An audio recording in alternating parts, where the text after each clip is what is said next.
Artinya apa? 72% itu publik tidak berada di dalam sebuah posisi untuk membela penuh PBNU struktural. Ya, bahkan lebih kepada dua-duanya untuk turun.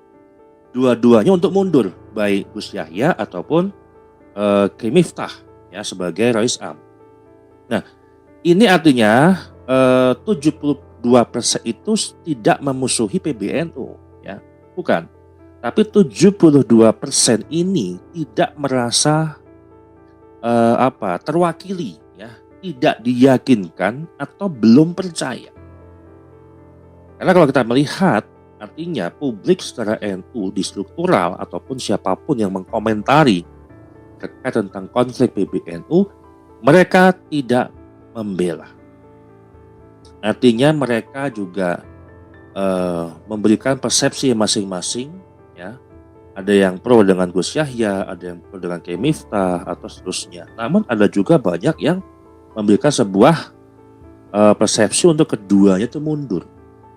Supaya apa? NU itu bersih, clear and clear. Jadi yang pertama itu X ataupun Twitter ya. Itu paling politis dan tajam. Kemudian kritik dominan pada legitimasi keputusan gitu ya. Kemudian lebih kepada komunikasi elit. Nah, ini sentimen ataupun negatif ya, sentimen negatif atau kritis itu 52%. Kemudian YouTube ya, narasinya panjang, argumentatif, banyak podcast ya. Terus kemudian banyak diskusi yang rasional gitu kan. Nah, ini adalah indikasi netral dan kritisnya itu 63%. Nah, sekarang ada temuan yang menarik yang kemarin pernah sempat saya bahas. Ini ada kaitannya dengan Ba'alawi. Dan kenapa muncul kaitan dengan Ba'alawi? Ini berdasarkan data dan juga bukan asumsi yang saya sampaikan. Nah, pertanyaan pentingnya begini. Apakah publik sendiri yang mengaitkan atau kita yang memaksakan narasi itu?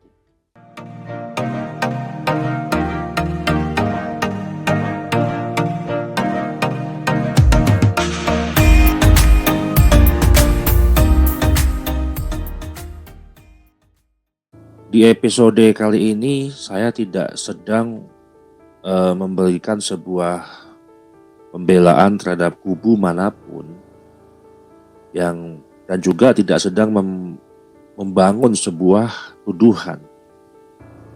Dan juga saya sedang tidak membongkar keyakinan orang. Yang saya lakukan ini adalah riset dan analisa terkait persepsi publik terhadap konflik PBNU yang dimulai sejak tanggal 20 November sampai dengan tanggal 18 Desember 2025. Artinya hampir 1 bulan konflik yang masih bergulir terkait tentang PBNU.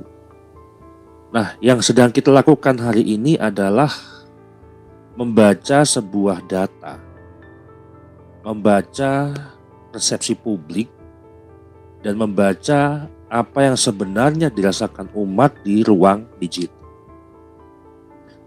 Media sosial, ini saya perlu tekankan dulu teman-teman semuanya, media sosial itu tidak harus sama dengan kebenaran mutlak. Tapi media sosial ini adalah sebuah indikator kesadaran kolektif. Di dalam ilmu sosial, persepsi publik adalah fakta sosial dimanapun berada, baik offline ataupun baik online secara digital. Terlebih sekarang sudah platform-platform media sosialnya sudah melakukan pembaruan-pembaruan sehingga kita bisa menganalisa pola daripada opini publik di seluruh platform media sosial. Nah, yang saya mau sampaikan di riset ini sebelum saya masuk kepada data, kenapa media sosial ini sah sebagai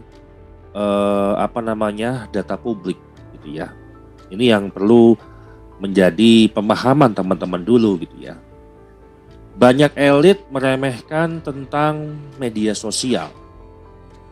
Tapi kalau kita mau jujur, hari ini keputusan politik, kemudian reputasi tokoh, bahkan legitimasi institusi runtuh dan bangkitnya itu justru di sosial media. Kalau kita jelaskan secara akademik begini,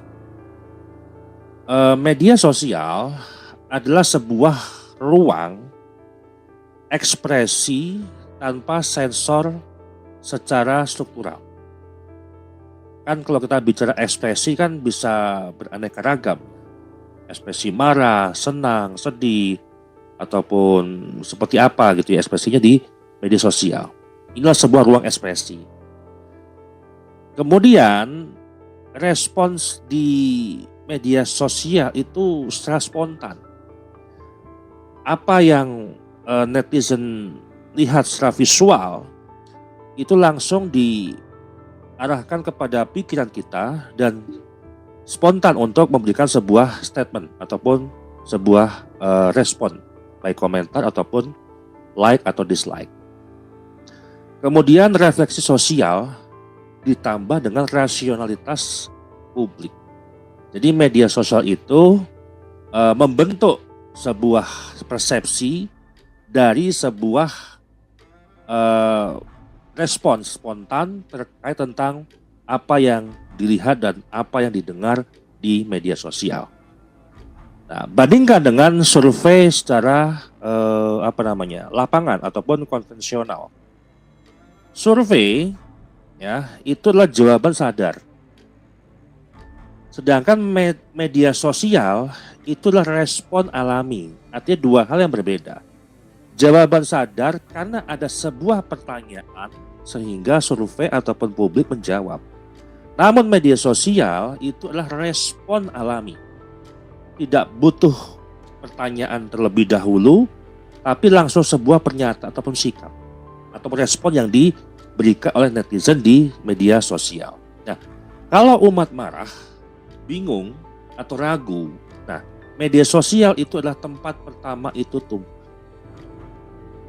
Sekarang kalau mau menanggapi sebuah pernyataan video dari netizen, apakah japri atau minta nomor WA atau mendatangi langsung atau seperti apa? Pastikan Anda akan membuat sebuah statement di media sosial sebagai klarifikasi atas tuduhan daripada netizen. Kan seperti itu. Ini adalah dalam ilmu sosial yang kita bicarakan, ya. Kemudian, bagaimana metodologi riset yang saya lakukan di dalam memberikan sebuah gambaran dan membaca data di media sosial. Saya menggunakan SML dan NLP. Ini adalah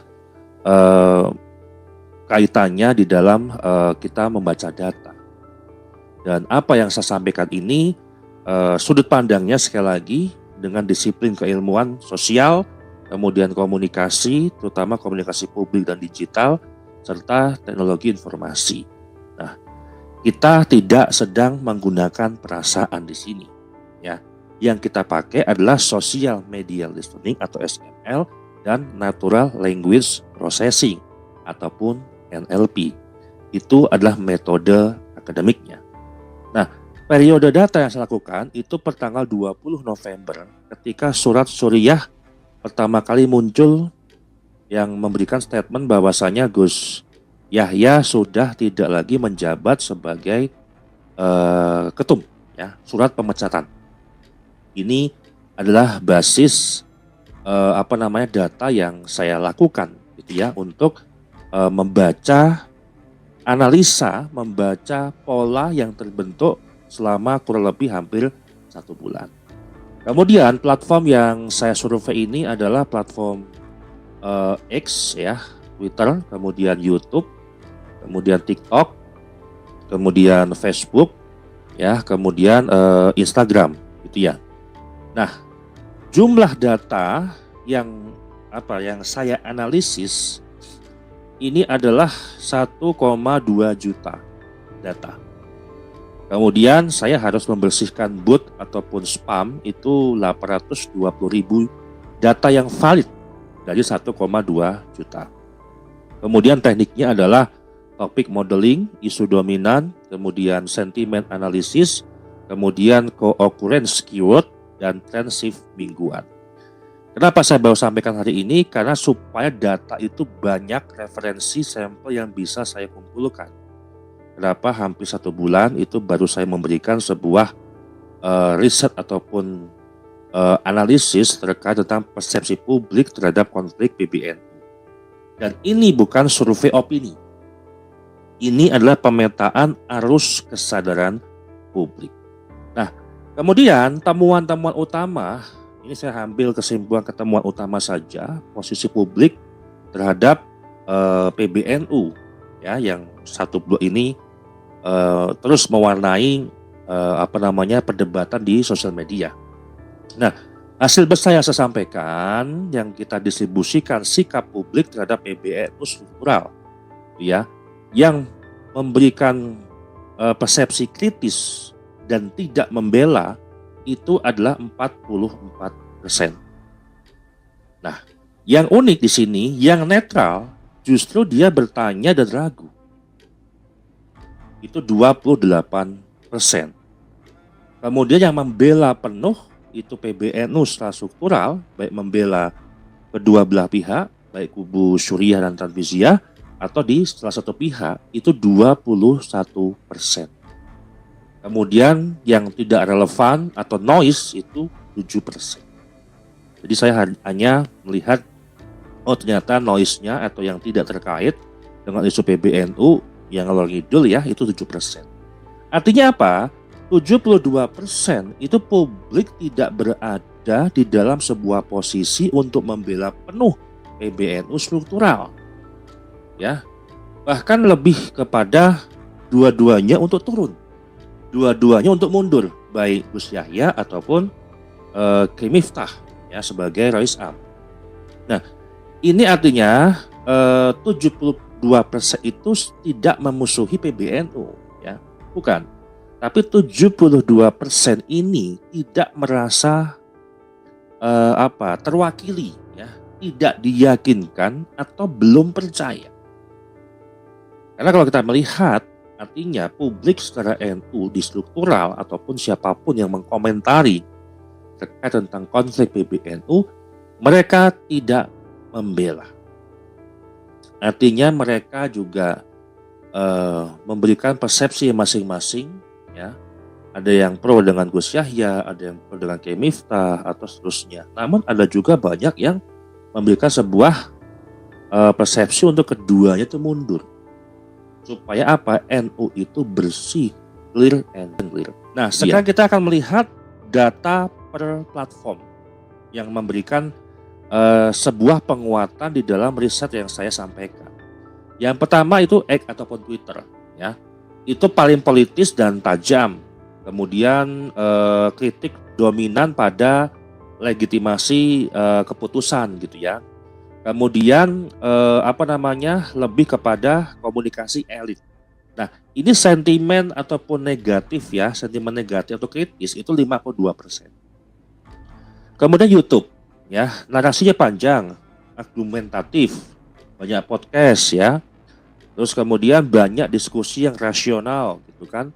Nah, ini adalah indikasi netral dan kritisnya itu 63%.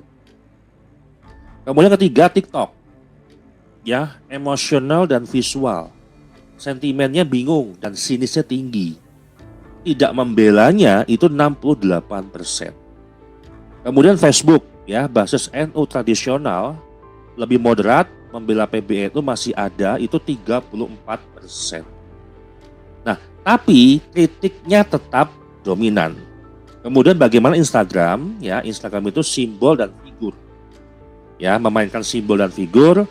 Kemudian respon terhadap gaya elit dan kritik pada jarak PBNU kepada akar rumput. Ini tidak membelanya, komposisinya 34%. Nah, sekarang ada temuan yang menarik yang kemarin pernah sempat saya bahas. Ini ada kaitannya dengan Ba'alawi. Ini artinya publik yang mengkaitkan, bukan narasi berdasarkan apa yang mau saya sampaikan. Dan kenapa muncul kaitan dengan Ba'alawi? Ini berdasarkan data dan juga bukan asumsi yang saya sampaikan. Nah, pertanyaan pentingnya begini. Apakah publik sendiri yang mengaitkan? Nah, ini yang menjadi sebuah disclaimer dalam hal saya menjelaskan hal ini gitu kan. Atau kita yang memaksakan narasi itu. Jadi ada sebuah pertanyaan, publik sendiri yang mengaitkan atau ada dari kita yang memaksakan narasi itu supaya dikaitkan. Nah, temuan data sebanyak 820 data yang valid.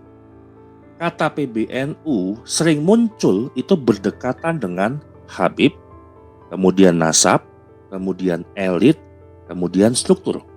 4 kata tadi yang selalu dikaitkan dan berdekatan dengan kata PBNU. Jadi seperti hal tersebut itu adalah sebuah algoritma yang sudah membentuk persepsi secara mandiri, artinya masyarakat publik yang mengkaitkannya. Tapi bukan mayoritas di dalam narasi yang kita kita analisis gitu ya, bukan mayoritas, tapi cukup signifikan antara 18 sampai 22%. Ya, 18 sampai dengan 22% itu adalah dikaitkan antara PBNU kepada Ba'alawi. Nah, ini bukan berarti publik itu secara sengaja, oh ini jangan-jangan Ba'alawi, bukan. Ini adalah simbol nasab ikut terbawa dalam sebuah konflik secara struktural. Algoritma itu membentuk karena banyak dibicarakan. Data juga banyak di media sosial, data publik juga banyak, masyarakat bisa mengakses ya sejarah hubungannya Ba'alawi dengan NU ini seperti apa.